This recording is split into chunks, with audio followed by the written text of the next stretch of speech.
Titanic एक ऐसा जहाज है जिसके बारे में इतने सालों बाद भी लोगों को सुनना और जानना बेहद ही पसंद है। लेकिन दोस्तों, क्या आपको पता है दुनिया का सबसे ज्यादा बड़ा और आलीशान कहा जाने वाला टाइटैनिक जहाज समुद्र के अंदर केवल 2 घंटे में ही कैसे डूब गया? और वो कौन से 6 मिस्टेक्स थे जिस वजह से टाइटैनिक अपने पहले ही सफर में समुद्र के अंदर समा गया? आपने आज तक टाइटैनिक जहाज की YouTube पर बहुत सारी वीडियोस देखी होंगी, लेकिन आज की इस वीडियो में हम आपको टाइटैनिक जहाज के डूबने की 6 बड़ी वजहें बताएंगे। तो फिर देरी ना करते हुए चलिए आज का ये वीडियो हम शुरू कर देते हैं। दुनिया के सबसे ज्यादा महंगे और बड़े जहाज टाइटैनिक को 1997 में बनाना शुरू किया गया था और 3 साल बाद 2000 वर्कर्स की कड़ी मेहनत से इसे बना लिया गया।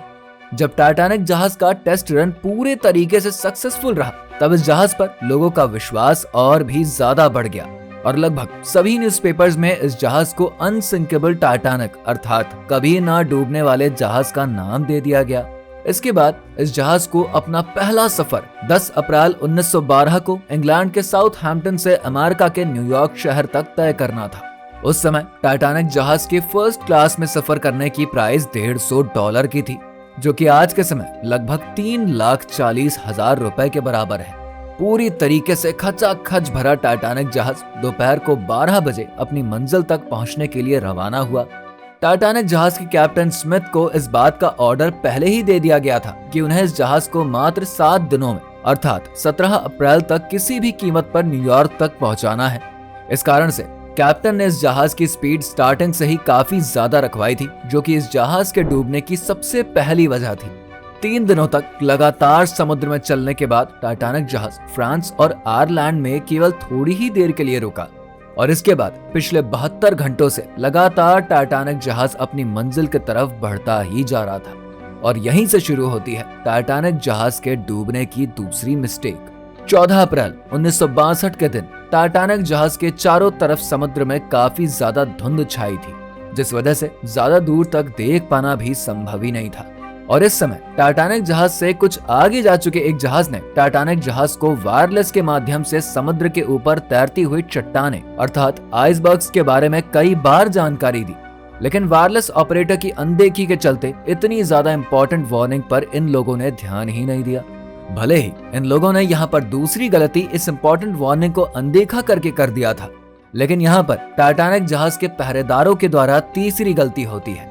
भले ही टाइटैनिक के पहरेदार अलर्ट थे, लेकिन उनके पास दूरबीन मौजूद नहीं था जिससे वो दूर तक देख सके।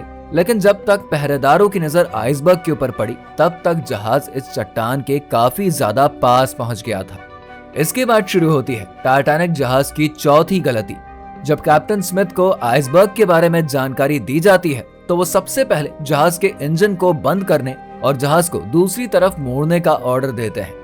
लेकिन कैप्टन स्मिथ के सभी प्रयासों के बाद आइसबर्ग जहाज के इतना ज्यादा करीब आ चुका था कि टाइटैनिक इससे टकरा जाता है।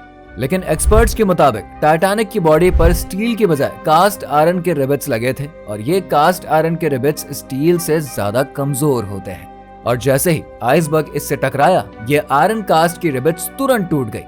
टाइटैनिक जहाज भले ही 3 फ्लोर तक पानी भरने के बावजूद भी नहीं डूबने वाला था, लेकिन बदकिस्मती से इसका चौथा मंजिल भी पानी में भर गया। और फिर होती है टाइटैनिक के डूबने की 5वीं गलती। इस जहाज में 32 लाइफ बोट रखने की जगह थी, लेकिन 1500 यात्रियों के लिए इसमें केवल 20 बोट ही रखे गए थे।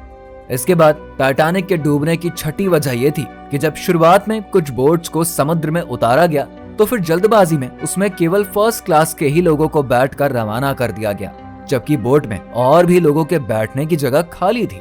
इसके लगभग 2 घंटे 40 मिनट के बाद टाइटैनिक जहाज पूरे तरीके से समुद्र में डूब गया और जहाज में सवार बहुत से लोगों की जान चली गई। तो दोस्तों, आज का वीडियो आपको कैसा लगा कमेंट बॉक्स में जरूर बताइए। वीडियो पसंद आया हो तो वीडियो को लाइक और शेयर करना बिल्कुल ना भूलें।